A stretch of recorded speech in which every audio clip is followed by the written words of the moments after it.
Magandang gabi po, ayan. Magandang gabi po sa inyong lahat. Ay magbabalik ulit dito sa ating mga nasimulan, ayan. Bibigay tayo ng presyo ulit. Kasi may pag-usapan tayong barya guys ulit, ayan. Mayroon tayong pag-usapang barya guys sa gabing ito, ayan. Ayan po ang ating pag-usapang barya. 2 euro ng bansang Germany, ayan. Year 2010. Ayan. Ayan ang atin. Tignan natin to kung magkano na ang mga coins na ganito na bintahan sa ating mga online selling. Pero bago yan tayo magpapasalamat muna sa lahat na masugid na ating mga tagapagsubaybay dito po sa ating munting channel guys. Lalo na ang aking mga subscriber dyan. Magandang gabi po sa inyong lahat. Ayan, welcome po dito sa ating YouTube channel, Samuel Soriano TV 29. Ayan. Maraming salamat din po sa mga tagapalo ko dyan sa aking FB page. Lahat po na nakapalo sa aking FB page, Samuel Soriano po. At mga dakila natin mga manunood. Ayan, magandang gabi po sa inyong lahat. Keep safe din po and God bless. Yun naman po sana hindi pa po nakapag-subscribe dito sa ating munting channel guys. Anyayaan ko lang sana kayo. Malaking bagay na yan sa akin kasi tulad ng pagpindot ng ating subscribe button, like and share. Para ma-update ko naman kayo sa mga bago ko pang ilalabas na video about coins. Ayan. Magandang gabi po sa inyong lahat guys. Ayan.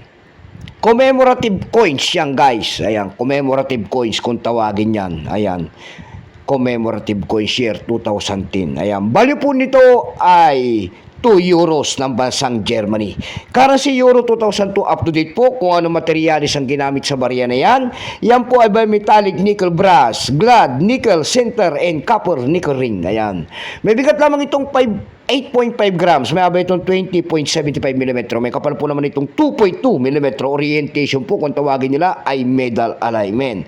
Number N-10069. Reference number KM-285. Ayan. Ang daming variety niyan guys. 15 variety ginawa dyan sa barya na yan. Ayan. 15 peraso po. Ito pong year 2010 na ito guys, ito po ay A kung tawagin nila itong atin. Ito po ay 41% guys. Kung ilang peraso po ang ginawa sa barya na yan ng Germany, ito po ay 6 million peraso po. May presya na rin po yan doon sa ating numista kung tawagin nila. Ayan, binigyan na po ng presyo. Yung kanyang extra fine po kung tawagin nila, may presyo po yan na 130 pesos. Yung kanyang almost uncirculated naman guys, may presyo po na 180. Ayan. Dako naman tayo sa kanyang price doon sa ating eb.com. Ayan, nagtingin-tingin tayo kasi kung magkano na ang mga ganyang bintahan. Doon sa ating eb.com guys, meron tayo nakita nagbebenta nito ng $24. Ayan, malupit din pala yung coins na yan kasi ito po ay may ano yan pala. May langgam guys, sorry, may langgam. Ayan, $24 po. Ayan. Nasundan po ito ng $11.65. Yung pinakamababa po na bintahan doon guys. At guys, sa ating eb.com, ito po ay $4.72.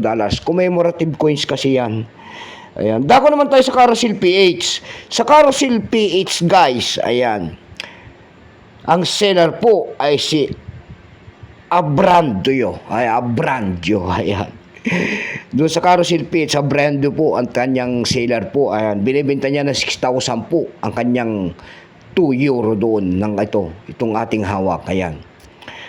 Nasundan po ito ng 350 pesos guys na bintahan. Dako naman tayo sa eb.com PH. Ayan. Pangatlong website. Sa eb.com PH guys, meron tayo nakita nagbebenta nito ng 1,752 pesos. Nasundan po ito na 980 pesos. Ayan, matibay para yung mga coins na ganitong euro. Ayan lamang po ang aking may babahagi guys at magandang gabi po sa inyong lahat. Keep safe po and God bless.